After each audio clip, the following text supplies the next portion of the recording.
ಮೂವರು ಲಷ್ಕರ್ ಇ ತೊಯ್ಬಾ ಉಗ್ರರು ಅರೆಸ್ಟ್. ಜಮ್ಮು ಕಾಶ್ಮೀರದ ಬುಡ್ತಾಮ್ನಲ್ಲಿ ಬಂಧನ. ಗ್ರೆನೇಡ್ ಸೇರಿದಂತೆ ಅಪಾರ ಶಸ್ತ್ರಾಸ್ತ್ರ ವಶ.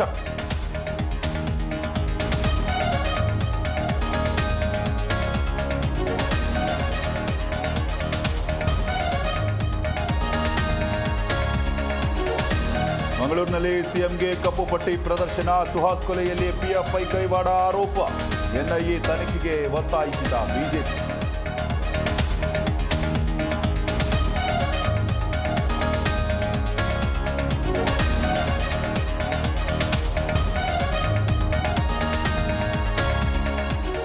ಮೇ 20ಕ್ಕೆ ಸರ್ಕಾರ ಬಂದು 2 ವರ್ಷ ಪೂರೈಕೆ. ಸಮರ್ಪಣೆ ಸಂಕಲ್ಪದ ಹೆಸರಿನಲ್ಲಿ ಕಾರ್ಯಕ್ರಮ.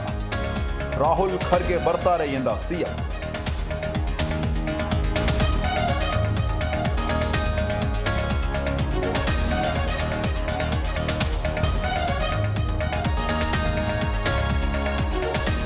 ಜಮೀನು ವಿಚಾರಕ್ಕೆ ಲಾಂಗ್ ಝಳಪಿಸಿ ಗಲಾಟೆ. 2 ಗುಂಪುಗಳ ಮಧ್ಯೆ ಪರಸ್ಪರ ಹಲ್ಲೆಗೆ ಯತ್ನ.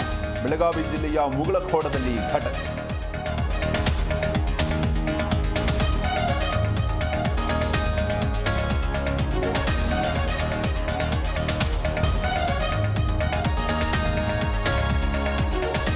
ಆಪರೇಷನ್ ಸಿಂಧೂರ ಯಶಸ್ವಿ ಹಿನ್ನೆಲೆ ಮೈಸೂರು, ಚಿಕ್ಕಮಗಳೂರಿನಲ್ಲಿ ಬಿಜೆಪಿ ತಿರಂಗ ಯಾತ್ರೆ.